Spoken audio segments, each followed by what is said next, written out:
Connected to 6B77382D.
Evening chanting.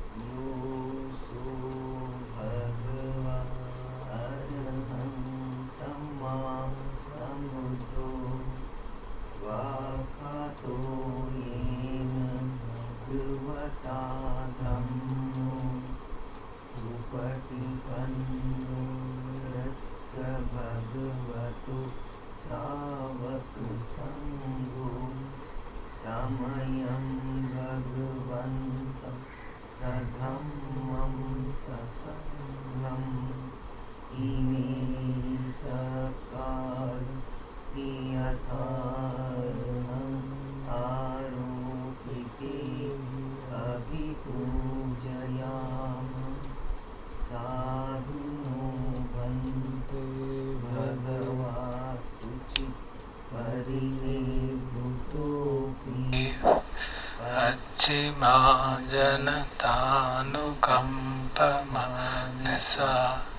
Ime Sakare Dugatapana Karabhute Patiganatu Ammakam Digaratam Hitaya Sukhaya Samma Sambuddho Bhagava Buddhaṃ Bhagavantā Abhivādemi Swakhato Bhagavata Dhammo Dhammam Namassami Supatipanno Bhagavato Sāvaka Sangho Sangham Namami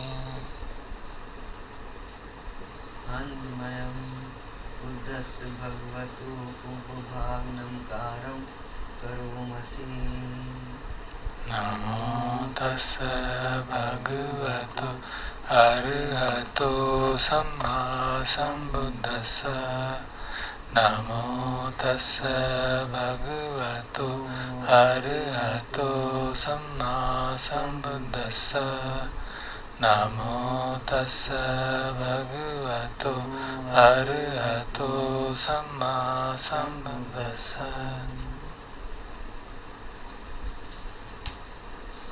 खण्डमयं बुद्धानुसतिनयं करोमसि तं Köppen भगवन्तं एवं कल्याणो किति सद्दो अभुगतो इति पिसो भगवा सम्मा सम्बुद्धो विद्याचरण संपन्नो सुगतो लोकविदु अनुत्तरो पुरुष धम्मसारथि सत्ता देव मनुस्सानं बुद्धो भगवाति खण्डमयं बुद्धाभिगीतिं करोमसि बुद्धवारहन्त भरतादिगुणाभियुतो शुद्धाभिज्ञान करुणा विसमागततो बोधेशियो सुजनता कमलं वसुरो वन्दाम्यहं तमर्णं शिरसा जिनेन्द्रं बुद्धो यो सर्वपाणिनं शरणं खेममुत्तमम् पठमानुसतिठानं वन्दामि तं शिरेणहं बुद्धस्सस्मि दासो वा बुद्धो मे सामिकृत्सरो बुद्धस्सहं नियादेमि शरीरं जीवितं चिदं वन्दन्तोऽहं चरिष्यामि तं दस्यैव सुबोधितं नास्ति मे शरणम् अन्यत् बुद्धो मे शरणं वरम् एतेन सज्जवज्जेन वड्डेयं सत्तु शासने बुद्धं मे वन्दमानेन यं पुण्यं पशुतं हिदा सब्बेऽपि अन्तरायामि माहेषुं तस्य तेजसा कायेन वाचा वाचेत्सा बुद्धिकुकम्मं प्रकटं मया दो पटिगन्हातु अच्यन्तं कालान्तरे संवरितं बुद्धे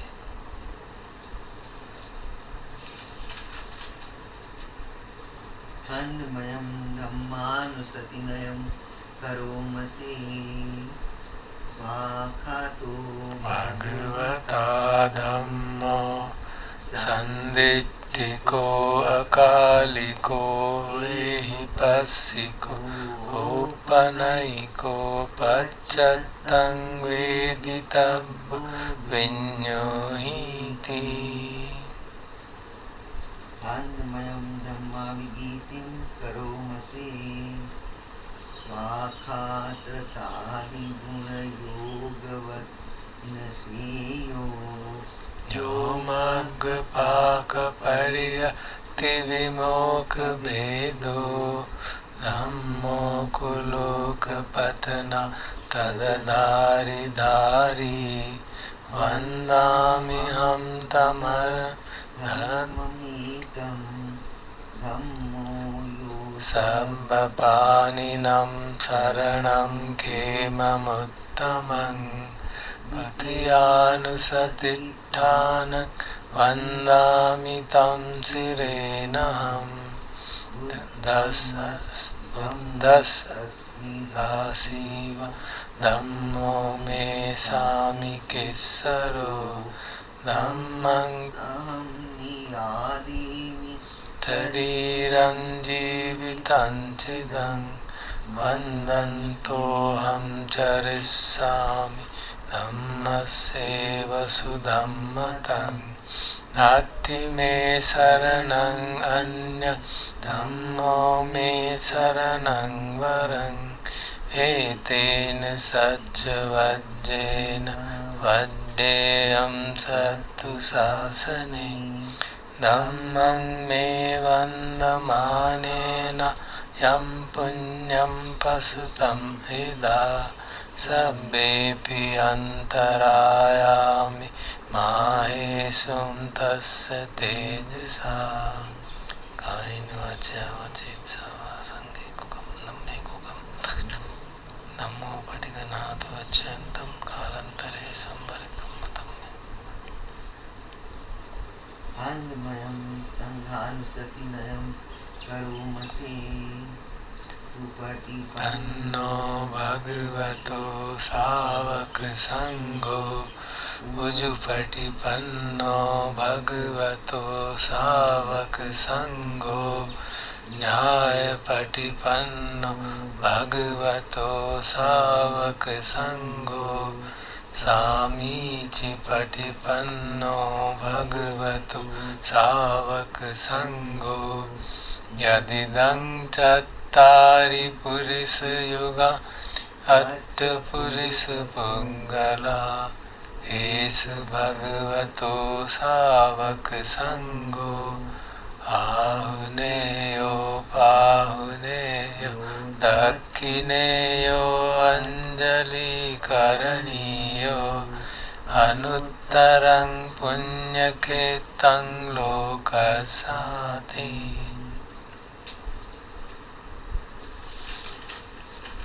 Anmayam sanghavigitim karomasi sadhammajo Subhatipatti gunadiyuto Yo attavido ariya puggala sangha seto Siladi dhamma pavara sayakaya sitto Vannamiham tamariyana ganam susuddham Sangho yo sabbapaninam saranam khemamuttamang Tatyanusatitthana vandami tam sirenam Sanghasasmi daso Sangho me sami kissaro Sanghasaham niyademi Sariram jivitam chidam Vandantoham charisami Sanghasya upatipannatam Nati me saranang anya Sangho me saranang varang Etena satya vajjena Vaddeyam sattu sasane Sangham me vandamanena Yam punyam pasutam eda Sabbepi antarayami Mahesum tasya tejasa Vacha vachitsava sange kukamam pavatam maya Gopatiganato vachantam kalantare samvaritum sange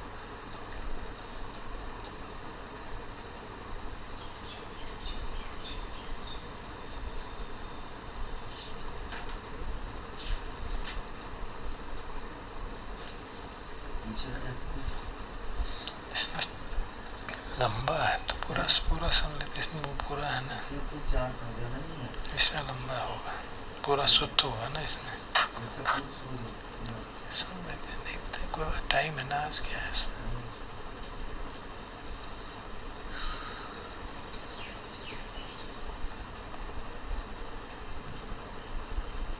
आज प्रवचन छोटा है तो सुन लेते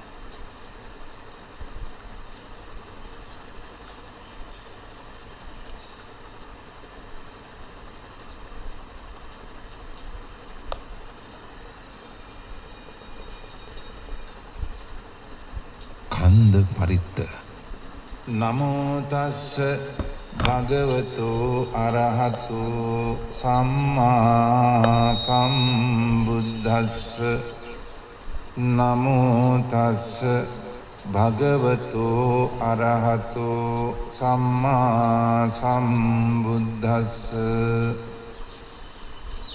namo tassa bhagavato arahato samma sambuddhassa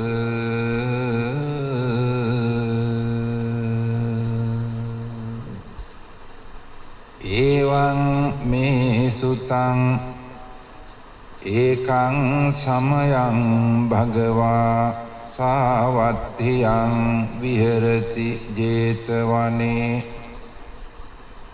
අනාථ පිණ්ඩිකස්ස ආරාමේ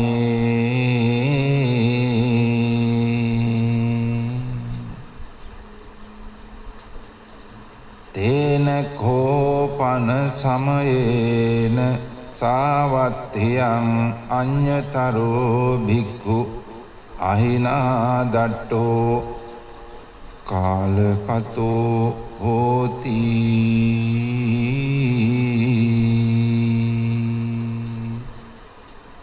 අතකෝ සම්බහුලා භික්ඛු යේන භගවා තේනුපසංකමින්සු උපසංකමිත්වා භගවන්තං අභිවාදෙත්වා ඒකමන්තං නිසීදින්සු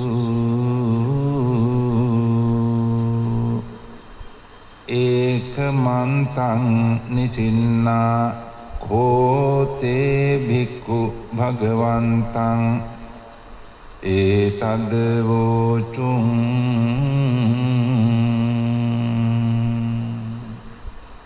ඉද භන්තේ සාවත්තියං අඤ්ඤතරෝ භික්ඛු අහිනා දට්ඨෝ කාලකතෝති නානුන සෝ භික්ඛවේ භික්ඛු චත්තාරි අහිරාජ කුලානි මෙත්තේන චිත්තේන පරි සචේහි සෝ භික්ඛවේ භික්ඛු චත්තාරි අහිරාජ කුලානි මෙත්තේන චිත්තේන පරෙය්‍ය නහිසෝ භික්ඛවේ භික්ඛු අහිනා දට්ඨෝ කාලං කරෙය්‍ය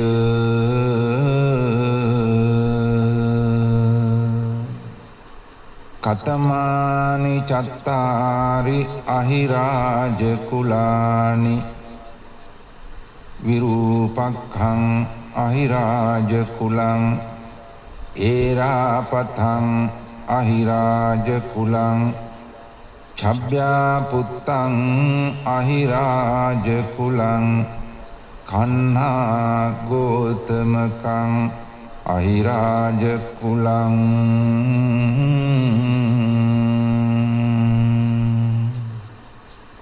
නහනෝන සෝ භික්ඛවේ භික්ඛු ඉමානි චත්තාරි අහිරාජ කුලානි මෙත්තේන චිත්තේන පරි සචේහි සෝ භික්ඛවේ භික්ඛු ඉමානි චත්තාරි අහිරාජ කුලානි මෙත්තේන චිත්තේන පරෙය්‍ය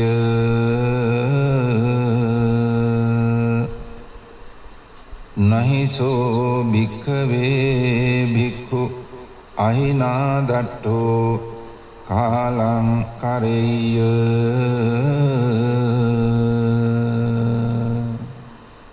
අනුජානාමි භික්ඛවේ ඉමානි චත්තාරි අහිරාජ කුලානි මෙත්තේන චිත්තේන පරිතුං අත්ත ගුත්තියා අත්ත රක්ඛාය අත්ත පරිත්තායාති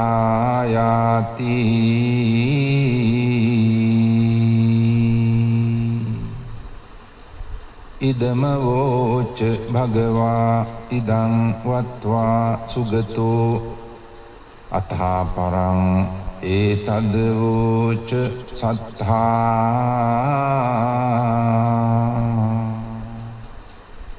විරූපක්ඛේහි මේ මෙත්තං මෙත්තං ඒරාපතේහි මේ ඡබ්බ්‍යා පුත්තේහි මේ මෙත්තං මෙත්තං කන්හා ගෝතම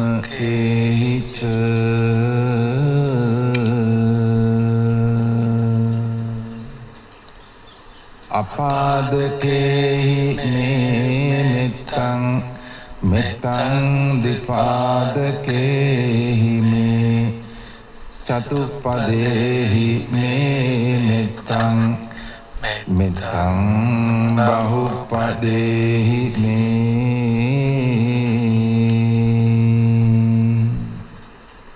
මාමං අපාදකෝ හිංසි මාමං හිංසි දිපාදකෝ මාමං චතුප්පදෝ හිංසි මාමං හිංසි බහුපදෝ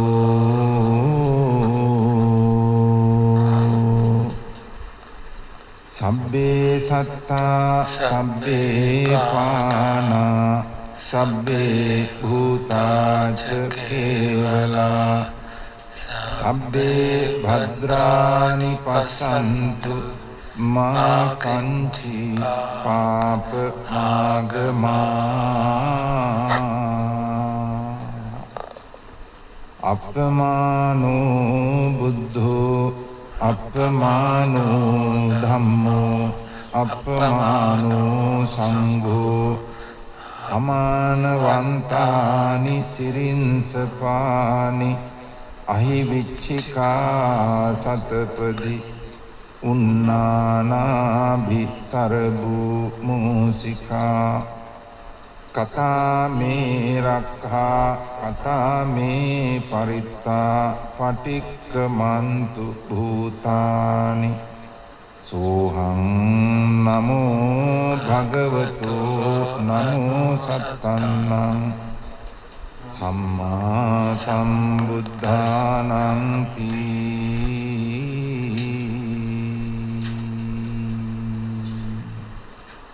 ඒතේන සච්ච වජ්ජේන සොත්ථිතේ හෝතු සම්බදා ඒතේන සච්ච වජ්ජේන සොත්ථි මේ හෝතු සම්බදා ඒතේන සච්ච වජ්ජේන සොත්ථිතේ හෝතු සම්බදා.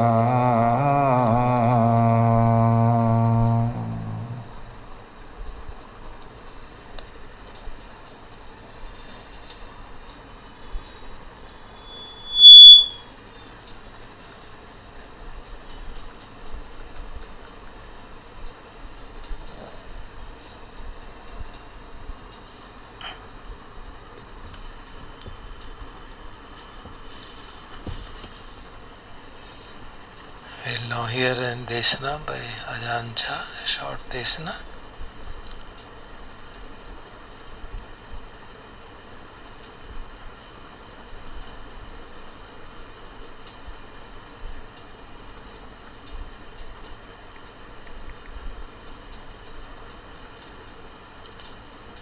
Living in this world, that is the title.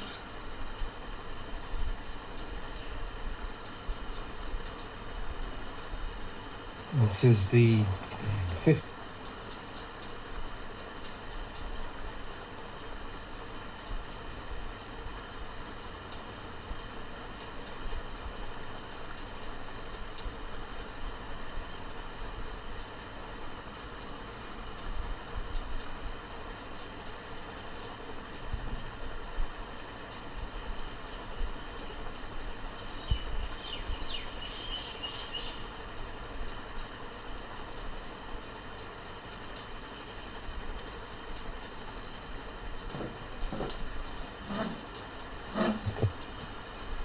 Collection, and it's entitled Living in the World, and this was previously published under the title Living in the World with Dhamma, and it was printed in the book Living Dhamma, again translated by Bruce Evans, Puriso. And this was a talk, an informal talk given after an invitation to receive alms food at a layperson's house in Ubon, the district capital, which is close to Wat Bang Bapong.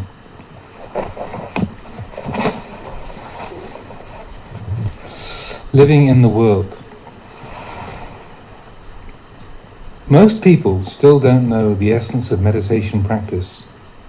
They think that walking meditation, sitting meditation, and listening to Dhamma talks are the practice.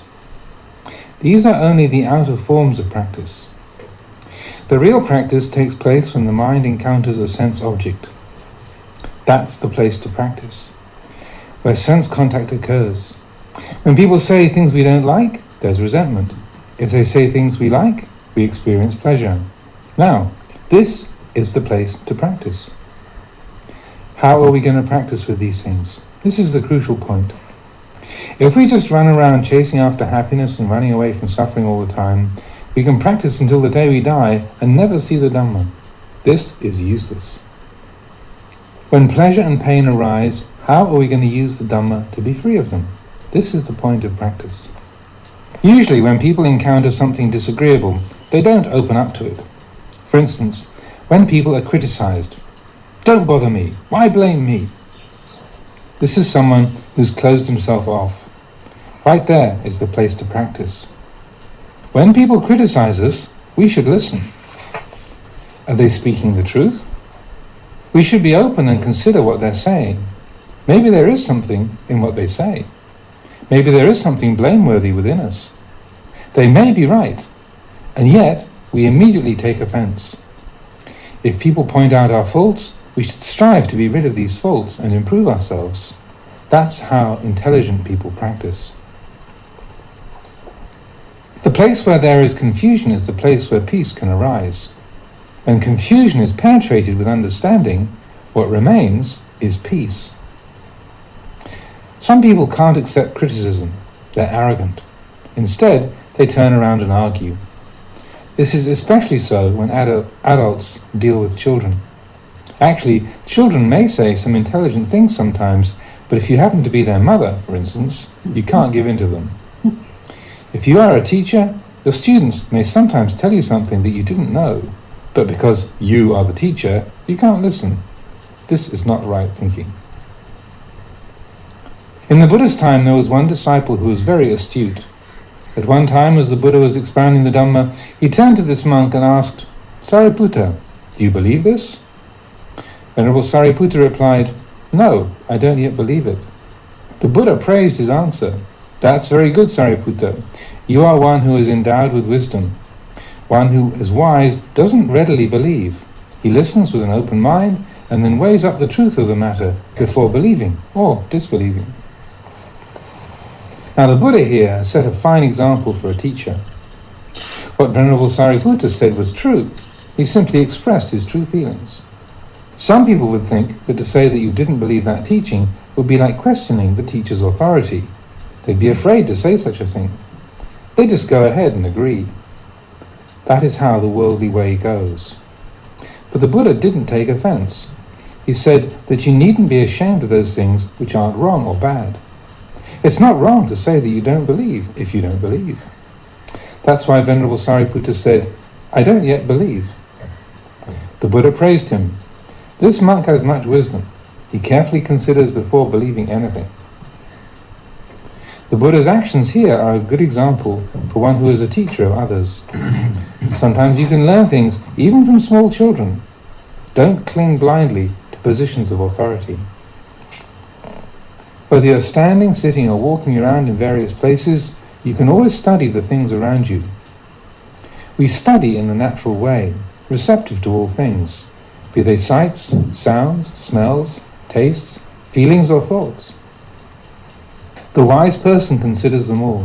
In the real practice, we come to the point where there are no longer any concerns weighing on the mind. If we still don't know like and dislike as they arise, there is still some concern in our minds. If we know the truth of these things, we reflect, "Oh, there's nothing to this feeling of liking here. It's just a feeling that arises and passes away. Dislike is nothing more, just a feeling that arises and passes away. Why make anything out of them?"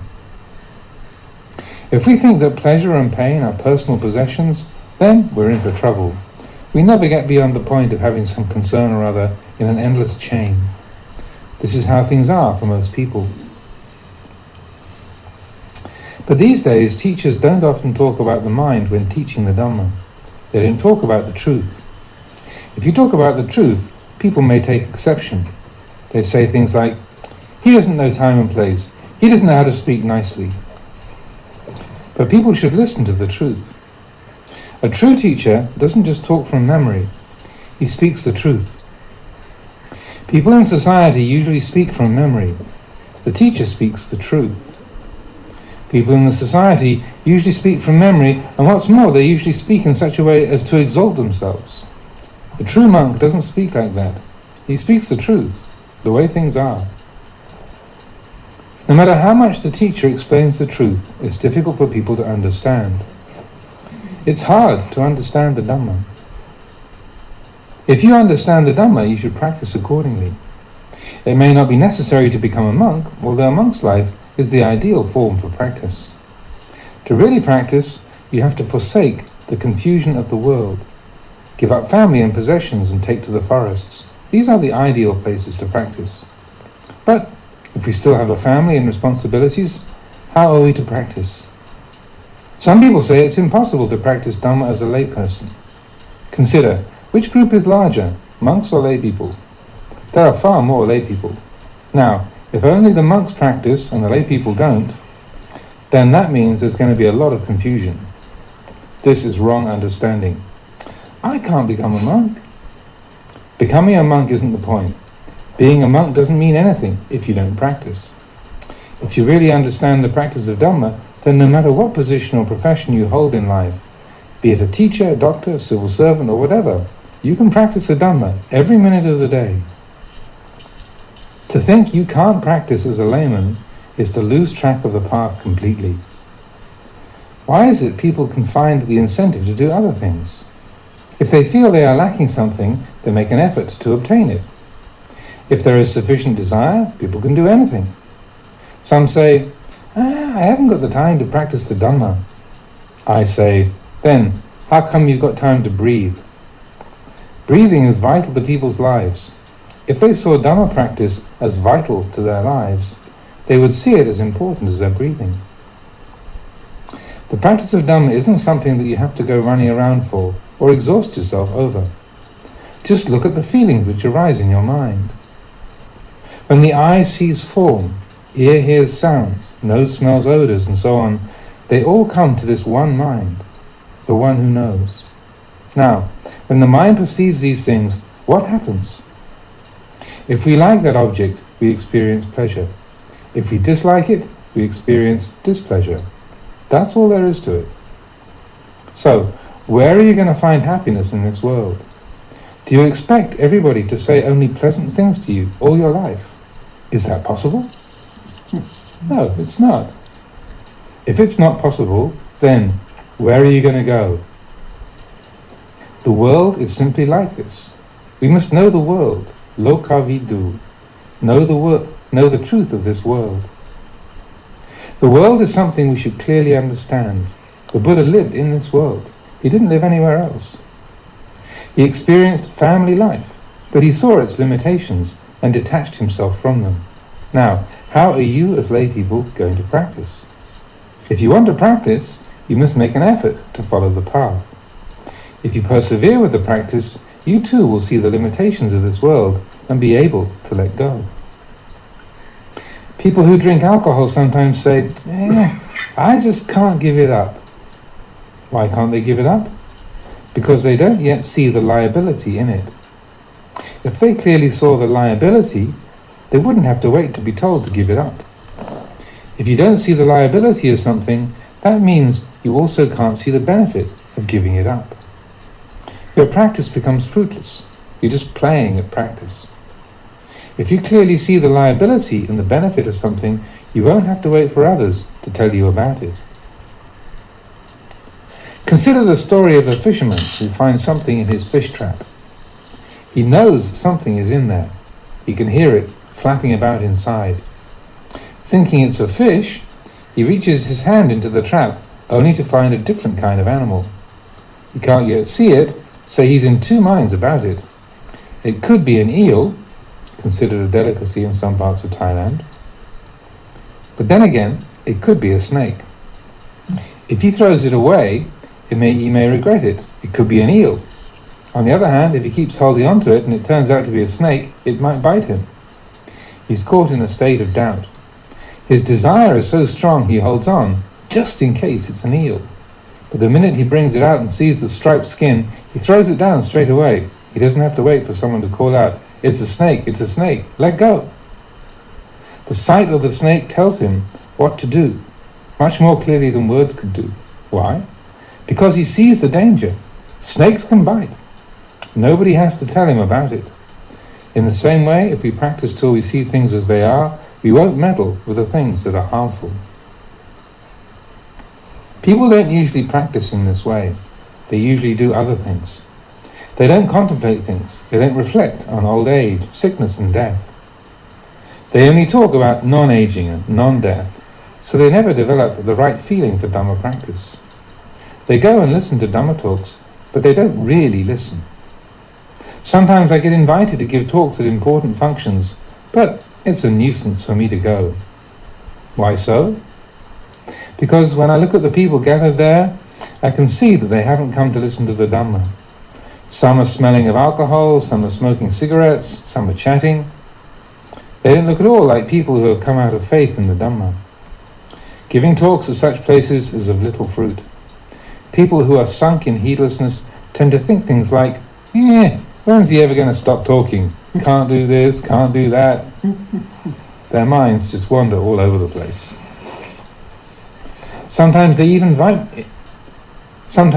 invite me to give a talk just for the sake of formality. Please give us just a small Dhamma talk, Venerable Sir. They don't want me to talk too much. It might annoy them. As soon as I hear people say this, I know what they're about. These people don't like listening to Dhamma. It annoys them. If I give just a small talk, they won't understand. If you take only a little food, is it enough? Of course not. Sometimes I'm giving a talk, just warming up to the subject, and some drunkard will call out, "Okay, make way for the Venerable Sir, he's coming out now," trying to drive me away. If I meet this kind of person, I get a lot of food for reflection. I get an insight into human nature. It's like a person having a bottle full of water and then asking for more. There's nowhere to put it. It isn't worth the time and energy to teach them, because their minds are already full. Pour any more in, and it just overflows uselessly. If their bottle was empty, there would be somewhere to put the water, and both the giver and the receiver would benefit. In this way, when people are really interested in Dhamma, they sit quietly, listening carefully.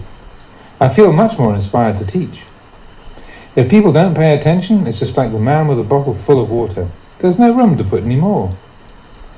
It's hardly worth my while talking to them. In situations like this, I just don't find any energy arising to teach. You can't put much energy into giving when no one's putting much energy into receiving.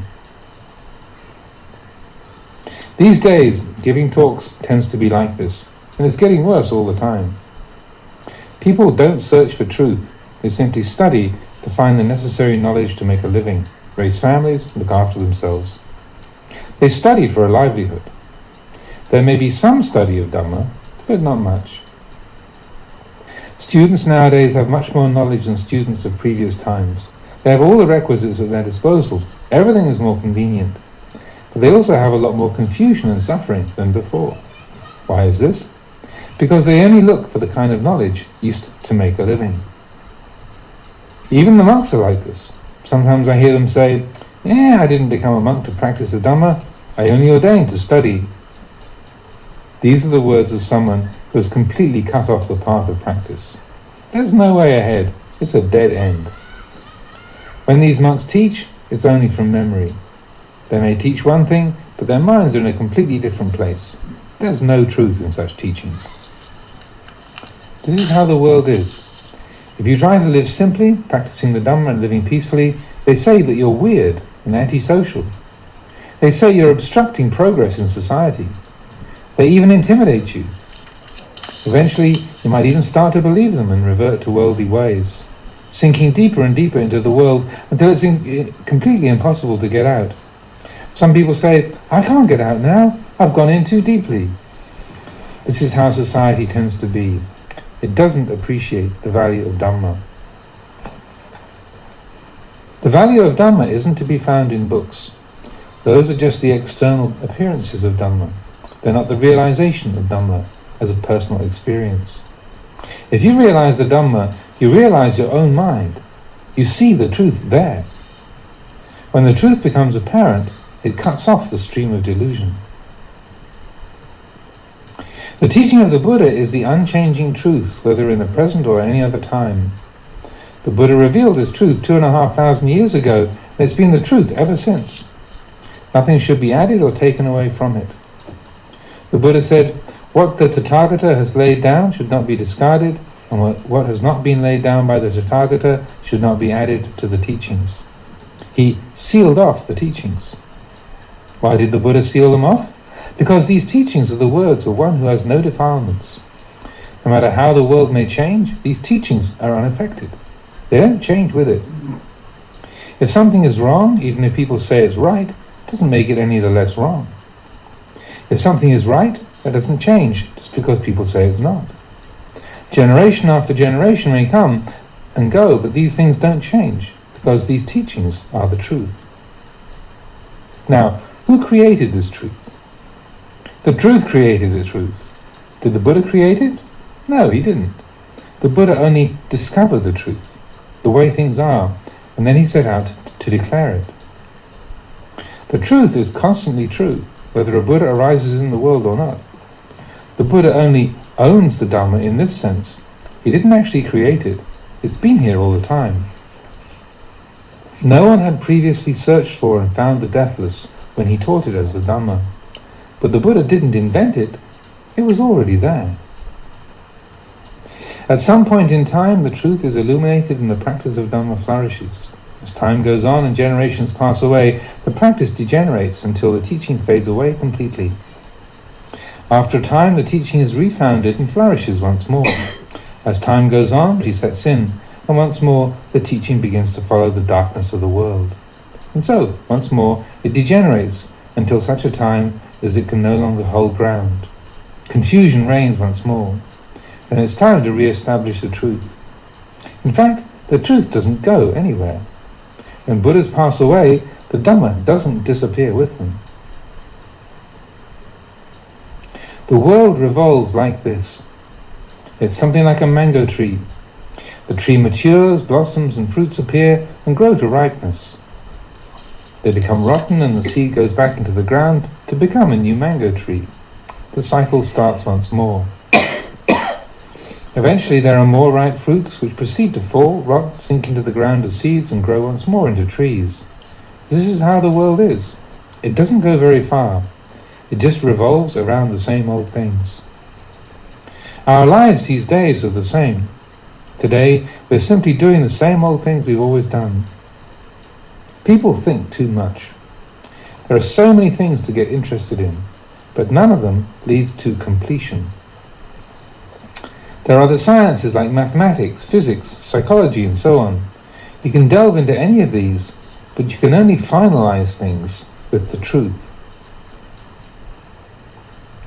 Suppose there was a cart being pulled by an ox. As long as the ox pulls the cart, the tracks will follow. The wheels are round, yet the tracks are long. The tracks are long, yet the wheels are merely circles. Just looking at a stationary cart, you can't see anything long about it. But once the ox starts moving, you see the tracks stretching out behind you. As long as the ox pulls, the wheels keep on turning. But there comes a day when the ox tires and throws off its harness. The ox walks off and leaves the empty cart sitting there. The wheels no longer turn. In time, the cart falls apart, its components go back into the four elements, earth, water, wind and fire. Searching for peace within the world, the cartwheel tracks stretch out endlessly behind you. As long as you follow the world, there is no stopping, no rest. If you simply stop following it, the cart comes to a rest. The wheels no longer turn. Following the world turns the wheel ceaselessly. Creating bad karma is like this. As long as you follow the old ways, there's no stopping. If you stop, there is stopping. This is how we practice the Dhamma. There you are. Well, this is the 16th.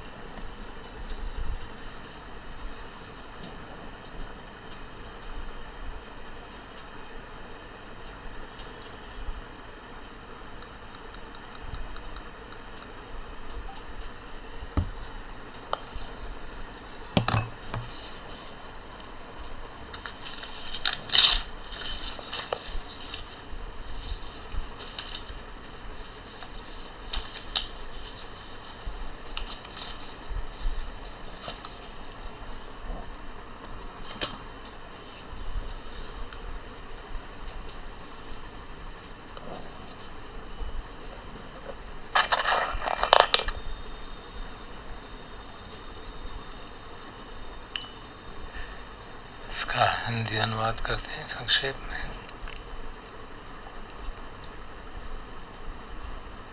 तो आचार्य ने शुरू किया कि कई लोग समझते हैं कि ध्यान का एसेंस ये है कि बैठ के ध्यान करो, चलते हुए ध्यान करो, धम्म का देशनाएं सुनो, लेकिन असली ध्यान तो तभी होता है, असली प्रैक्टिस तभी होती है जब हमारा मन जो है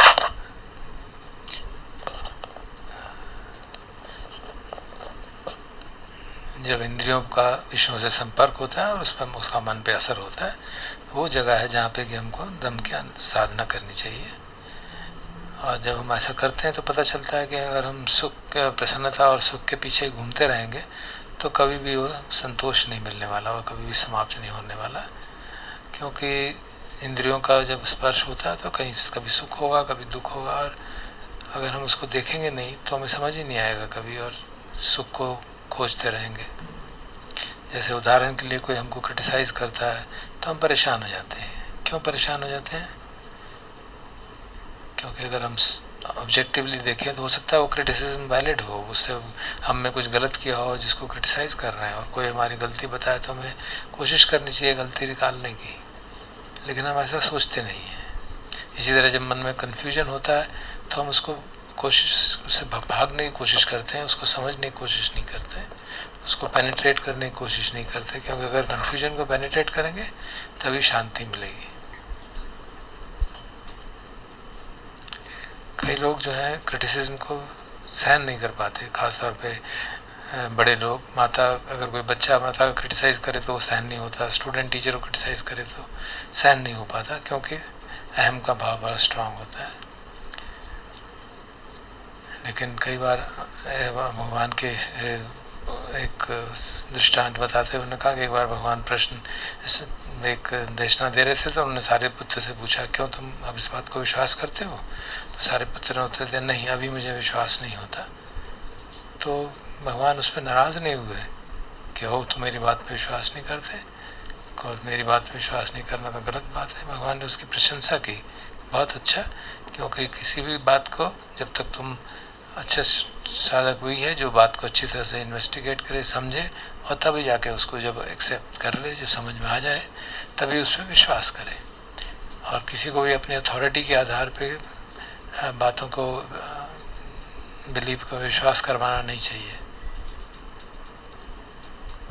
जब हम वॉकिंग मेडिटेशन कर रहे हैं या बैठे हुए मेडिटेशन कर रहे हैं या स्टडी कर रहे हैं तो हमको स्टडी करना चाहिए कि किस तरह से इंद्रियां जो है देखना, सुनना, सूंघना, उससे किस तरह से हमारे मन में अच्छा लगता है, बुरा लगता है, वो हमको जानना चाहिए कि ये एक बेस्ट एक फीलिंग है जो उठती है और समाप्त हो जाती है, और अगर हम उसको उस तरह से देखेंगे तो हम पे हावी नहीं होगी। लेकिन आजकल टीचर्स जो है इस तरह से बात नहीं करते, वो सिर्फ व्यवहारिकता की बातें करते हैं। सोसाइटी में जो लोग हैं वो अपनी याददाश्त से बोलते हैं, लेकिन जो अच्छे साधक, अच्छा टीचर है वो अपनी समझ से समझाता है, अपनी समझ के आधार में बोलता है। और सच्ची बातें जो है, सच्चा धर्म जो है वो समझना मुश्किल है, लेकिन इसके लिए ज़रूरी नहीं है कि भिक्षु बने, हालांकि भिक्षु बनने से लाभ होता है क्योंकि परिस्थितियाँ अच्छी हो जाती हैं। लेकिन अगर सब यही सोचेंगे कि जब भिक्षु बनेंगे तभी साधना करेंगे, तो अधिकतर लोग तो गृहस्थ लोग हैं, तो फिर काम कैसे चलेगा। अगर भिक्षु बन के भी साधना नहीं की तो उसका कोई लाभ नहीं होगा। तो मुख्य बात यह है कि हम साधना कर रहे हैं। हम किसी भी प्रोफेशन में हो, उसमें हम अपने परिस्थिति को साधना के अनुरूप बना सकते हैं, क्योंकि हर परिस्थिति में कुछ ना कुछ इंद्रियों का संपर्क होता ही रहता है। आजकल कई गृहस्थ कहते हैं हमारे पास धर्म की साधना करने का समय नहीं है। तो भाई तुम्हारे पास सांस लेने का समय है क्या? तो सांस लेने का समय इसलिए है क्योंकि उसको महत्वपूर्ण समझते हो, और धर्म का समय नहीं है क्योंकि उसको महत्वपूर्ण नहीं समझते। आफ्टर ऑल धर्म की समझ प्रैक्टिस में क्या करना है, कैसी महसूस हो रहा है उसको देखना है, मन में कैसा महसूस हो रहा है वो जानना है, और देखेंगे कभी सुख होगा, कभी दुख होगा, कभी अच्छा लगेगा, कभी बुरा लगेगा। तो फिर समझ में आने लगता है कि इस आधार पे संसार में इंद्रिय जगत से हमको सुख मिलने वाला नहीं है, परमानेंट अबाइडिंग हैप्पीनेस नहीं मिलने वाली, क्योंकि संसार ऐसा ही है। तो हम समझने लगते हैं, तो हम लोक विदु होने की तरफ समझ आगे बढ़ते हैं। तो इस तरह का संसार है, ये हमको समझना चाहिए। मुख्य बात यही है कि हम साधना के लिए मेहनत करें और धैर्य रखें और साधना करते रहें। कई बार कई लोग आते हैं मेरे पास, ओ मैं शराब पीता हूँ, मेरे से तो छूटती नहीं है। तो क्यों नहीं छूटती? क्योंकि आप उसके दुष्परिणाम को नहीं देख पाते, उसको समझ नहीं रहे। जब तक आप उसको छोड़ने के लाभ को नहीं समझेंगे तो क्यों छोड़ेंगे उसको। तो फिर एक और उदाहरण उन्होंने दिया कि एक जैसे मछली पकड़ने वाला मछली का जाला डालता है और उसमें निकालता है, तभी वो जाले में हाथ डाल के देखता है, उसको लगता है कि ये मछली हो सकती है जो बहुत महंगी मछली है ईल, या फिर कभी हो सकता है ये सांप हो, क्योंकि वो भी उसकी तरह सॉफ्ट रहता है। तो उसे पक्का नहीं पता था, लेकिन वो सोचता है फेंक दूँ क्या, फिर कहता है नहीं फेंकना क्या, अगर ईल होगी तो बहुत नुकसान हो जाएगा। तो हाथ पकड़ के निकालता है और देखता है, जैसे ही वो देखता है उसमें धारीदार एकदम फेंक देता है, क्यों? वो समझ जाता है ये सांप है। वो किसी को कहना नहीं पड़ता अरे सांप है फेंक दे फेंक दे। क्यों फेंकता है? क्योंकि उसमें खतरा देखता है कि इस चीज़ में खतरा है और तुरंत फेंक देता है। तो हमको साधना उसी तरह से करनी चाहिए, समझ के कि जो जिसमें खतरा है उसको न करें और जो ठीक है उसी को करें। लोग ध्यान प्रवचन सुनते हैं लेकिन सचमुच में सुनते नहीं हैं, उनका मन कहीं और लगा होता है। जब मैं कई बार ध्यान में प्रवचन देने आता हूँ तो देखता हूँ लोग बैठे हैं, कोई सिगरेट पी रहा हो, पी के आया है, किसी में शराब की स्मेल आ रही है, कोई आपस में बातचीत कर रहे हैं, तो फिर अजीब सा लगता है। ऐसे ही सोचते रहते होंगे वो लोग कि कब ये बंद करेगा बोलना, हमेशा यही बोलता रहता है, ये मत करो वो मत करो। कई बार तो लोग आके मुझसे कहते हैं बनते एक छोटा सा धम्मा प्रवचन दीजिएगा, ज़्यादा हो जाएगा तो उनको दिक्कत होने लगेगी, क्योंकि वो कष्ट होने लगेगा। तो अगर आप थोड़ा सा भोजन खाएं तो क्या आपके लिए काफ़ी होगा?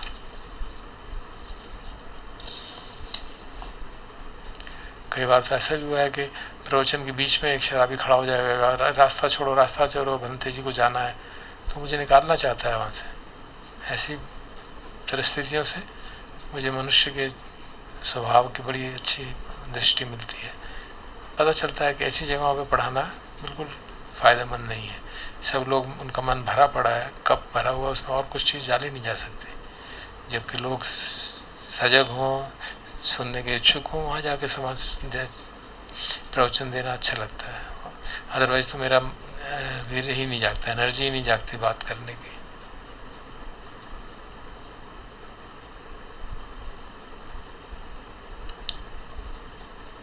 आजकल लोग सत्य को समझना नहीं चाहते, इसी कारण से बस केवल अपनी आजीविका के लिए कुछ पढ़ लो लिख लो। विद्यार्थी भी, हालांकि इतनी अपॉर्चुनिटीज़ हैं, सिर्फ उसी ओर ध्यान दिया हुआ किस तरह से हमें अच्छी नौकरी लगे। अब तो कई भिक्षु भी इसलिए आते हैं कि चलो हम पढ़ना चाहते हैं, हमें मन उनको ज़्यादा चक्कर में नहीं पढ़ना चाहते। और जब वो ऐसे भिक्षु पढ़ाते हैं तो कैसे पढ़ाएंगे? अपनी याददाश्त से ही पढ़ाएंगे, अपने आधार स्वभाव के, अपने अनुभव के आधार पर नहीं पढ़ाएंगे। और कई लोग जब हम धर्म की बात करते हैं हमसे कहते हैं आप तो प्रगति में बाधा बना रहे हो, आप तो लोगों को संतोष की बात कर रहे हो। कोई कोई आएगा कहेगा मैं तो संसार में बहुत बुरी तरह से फंस चुका हूँ, अब तो निकलना मुश्किल है। क्यों? क्योंकि आप उसकी वैल्यू को नहीं समझ पा रहे। धर्म की जो शिक्षा है वो किताबों में नहीं है, वो मन में है। जब मन में सत्य को देखते हैं तो हमारा भ्रम कटता है। भगवान ने सत्य बहुत पहले बताया हमें और हमें शिक्षा पूरी कर दी। उन्होंने कहा कि इसमें से कुछ निकालने की ज़रूरत नहीं, कुछ ऐड करने की ज़रूरत नहीं। क्यों? क्योंकि वो वीत राग हैं, वीत द्वेष हैं, तो उनकी शिक्षा में कोई दोष होने की संभावना नहीं है। और जो सत्य है वो सत्य रहेगा, कभी झूठ नहीं हो सकता। जो ठीक है वो ठीक ही रहेगा। और ये सत्य कोई बनाता नहीं है। भगवान ने सत्य खोजा नहीं था, उन्होंने तो दोबारा उसको ढूंढा था। सत्य तो हमेशा सत्य रहता ही है, चाहे बुद्ध हो या ना हो। इसी प्रकार जब भगवान ने अमृत पद की बात की तो उन्होंने एफर्ट करके बताया कैसे पहुंचा जाए। उन्होंने नई इन्वेंशन नहीं की अमृत पद की। लेकिन दुर्भाग्य से जब टीचिंग्स डिजेनरेट हो जाती हैं, समय के साथ धीरे धीरे लोग उसका साथ अभ्यास नहीं करते, तो लोगों को कुछ समझ में नहीं आता।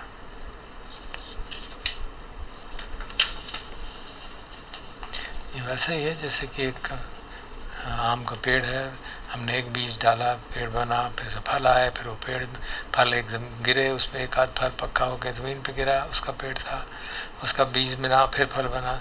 तो ये इसी को संसार कहते हैं। एक के बाद एक के बाद एक चलता ही जाता है। एक जीवन से दूसरा जीवन फिर चलता रहता है। और अधिक सोचना, और हम कई बार सोचते हैं कि विज्ञान से हमको सत्य मिल जाएगा, ऐसा संभव नहीं है। फिर उन्होंने उदाहरण दिया एक बैलगाड़ी का, जो बैल चला रहा है, कि उसके चक्के तो गोल होते हैं, लेकिन जब वो एक जगह पे बार बार चलाता है तो वहाँ पे सीधे लंबे रास्ते बन जाते हैं और उस पर फिर वो आराम से चल सकता है। तो जब तक बैल उस गाड़ी से बंधा हुआ है तो उस पर चलता ही जाता है, चलता ही जाता है।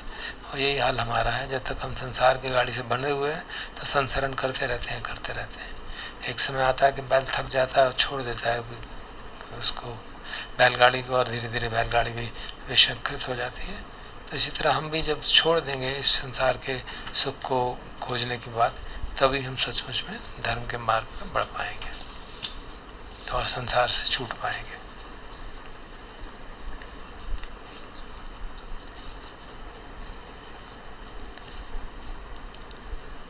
हाँ, हम थोड़ी देर ध्यान कर लेते हैं।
करुणा ब्रह्म विहार का अभ्यास करते हैं।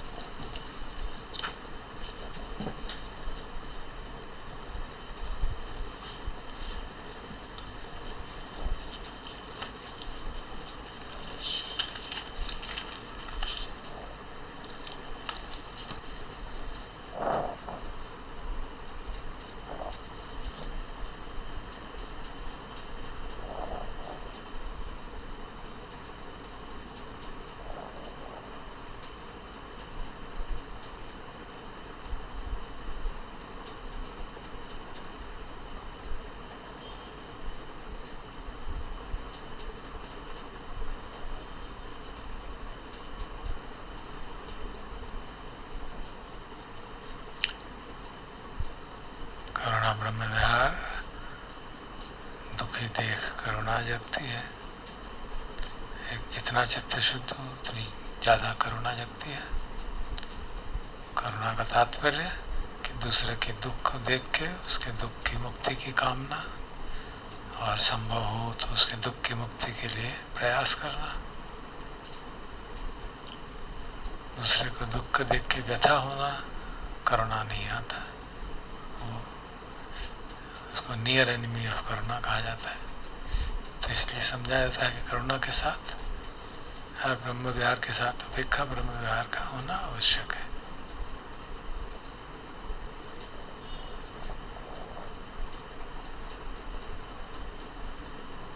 तो करुणा ब्रह्म विहार के लिए सबके दुख दूर हो, और इस समय तो दुख की अथाह सागर हमारे चारों तरफ, हमारे आसपास हजारों लाखों लोग बीमार, सारे विश्व में तो करोड़ों पहुंचने की संख्या हो गई। कभी कभी वो हावी होने लगता है हम पे। तो समझते हैं कि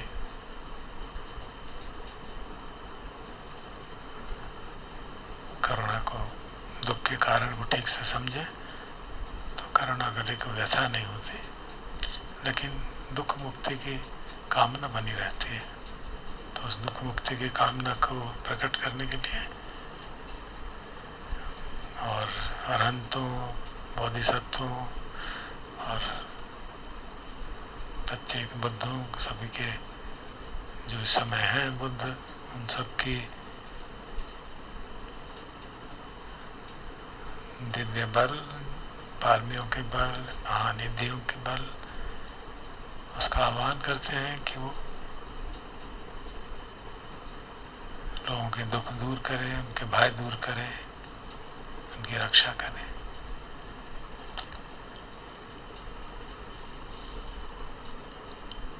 नहीं मिल रहा, वो दे दो, मैं कर दूँ।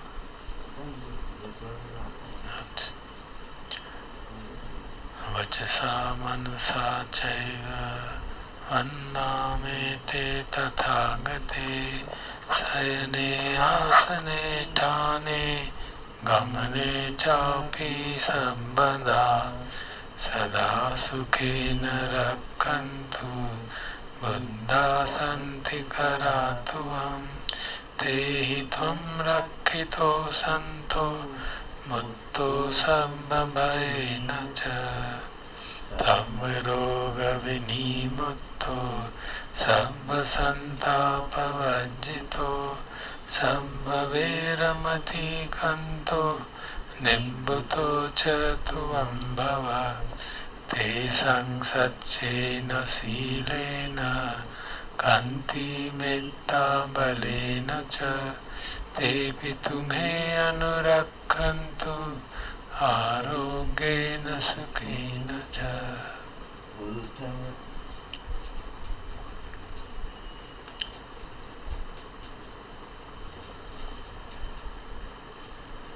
ये सब जो बुद्ध हैं उनके आह्वान किया गया महानिधि वाले देवताओं के प्रति।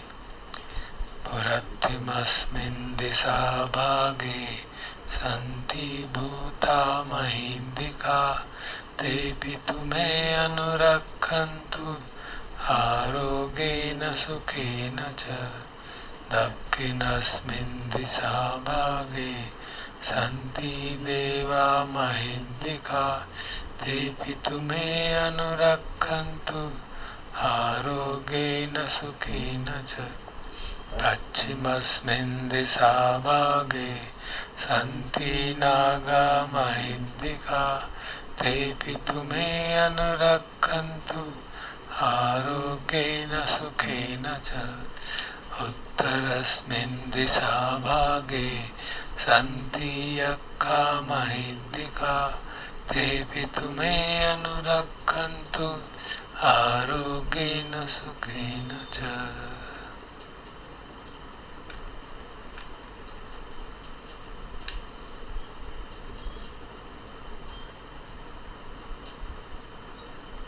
पुरीं दिशं धतरट्टो दक्षिणेन विरुल्लको पश्चिमेन विरूपको कुबेरोत्तरं दिशं चत्तारो ते महाराजा लोकपालाय सस्सिनो तेऽपि तुमे अनुरक्षन्तु आरोग्येन सुखेन च आकाशट्टा च भूमट्टा देवानागा महिद्दिका तेऽपि तुमे अनुरक्षन्तु आरोग्येन सुखेन च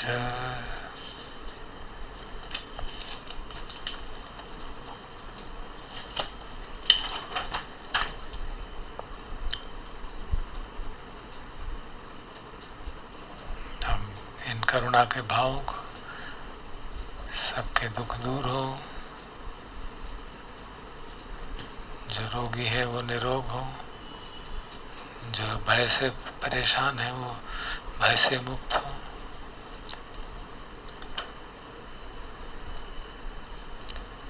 इन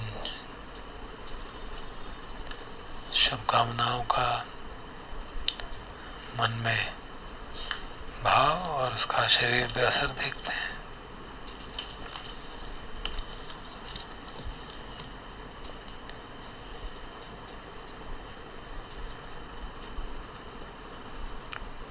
शरीर को करुणा की भाव से उसकी तरंगों से व्याप्त करते हैं, अपने आप हो जाता है, मैं कुछ करना नहीं है। मन में करुणा का भाव बना रहे। जिन लोगों के बारे में हम जानते हैं इस समय कष्ट में हैं, उनको याद करके और संदृष्टिक हो जाता है।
भावों को, करुणाओं की तरंगों को 10 दिशाओं में व्याप्त करते हैं एक एक करके। करुणा सहगतेन चेतसा एकं दिशं परित्वा विहरति।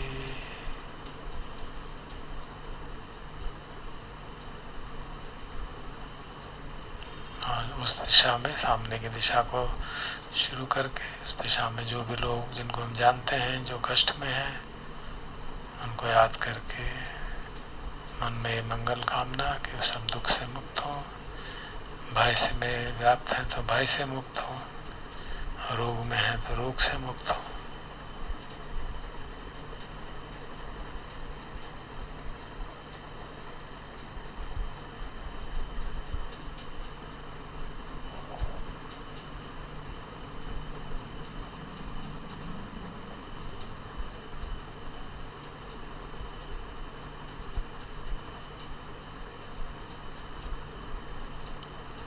एक एक करके सभी दिशाओं में तथा द्वितीयं तथा तृतीयं तथा चतुर्थं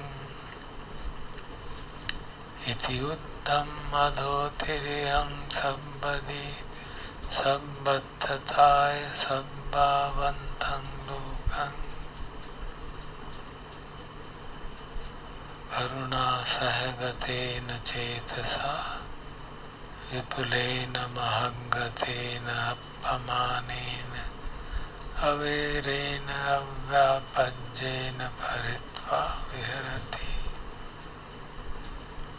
पहली दिशा के बाद दूसरी, फिर तीसरी, चौथी, फिर आड़े तिरछे और 4 दिशाएं, नीचे की ऊपर की, इस प्रकार 10 दिशाओं का ध्यान करके उन सभी दिशाओं को करुणा के भाव से व्याप्त करते हैं। महान विपुल असीम करुणा, बगैर किसी द्वेष के, बगैर किसी वैर के,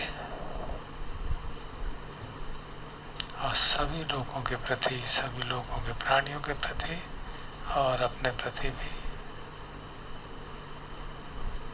तो थोड़ी देर इस भाव में व्याप्त रहते हुए शरीर की वेदना को आगे बहने देते हैं।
Sabitiyo vivajantu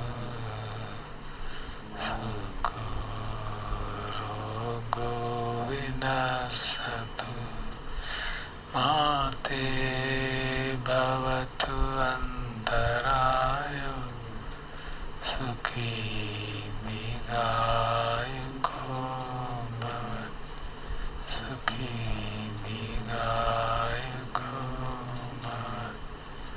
सुखी दीर्घायुको भव।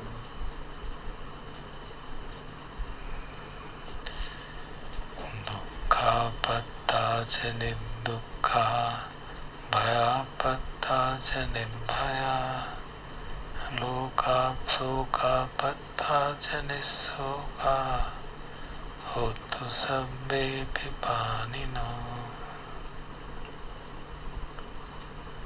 और दुख से मुक्त भी होते हैं सचमुच में जब हमारी दृष्टि सम्यक होती है। तो समापन के रूप में वही शुभकामना। सब्बे सत्ता सुखी होन्तु सब्बे होन्तु चखेमिनो सब्बे भद्राणि पश्यन्तु मा किञ्चित् पापमागमात् मा किञ्चित् सुखमागमात् मा किञ्चित् दुःखमागमात्।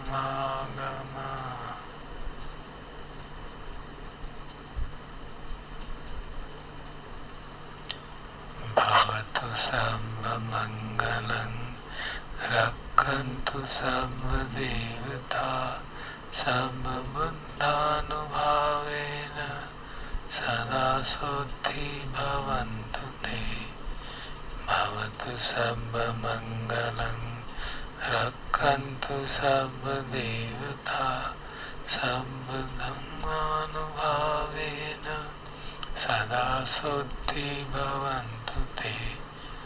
भवतु सर्वमङ्गलं रक्षन्तु सर्वदेवता सर्वसङ्घानुभावेन सदा सुखी भवन्तु ते।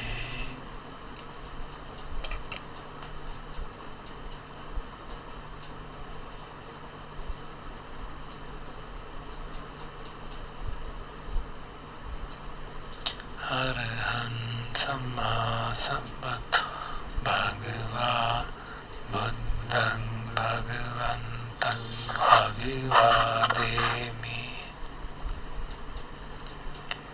साक्षातो भगवता धम्मं नमस्सामि। सुपटिपन्नो भगवतो सावक संघो संघं नमामि।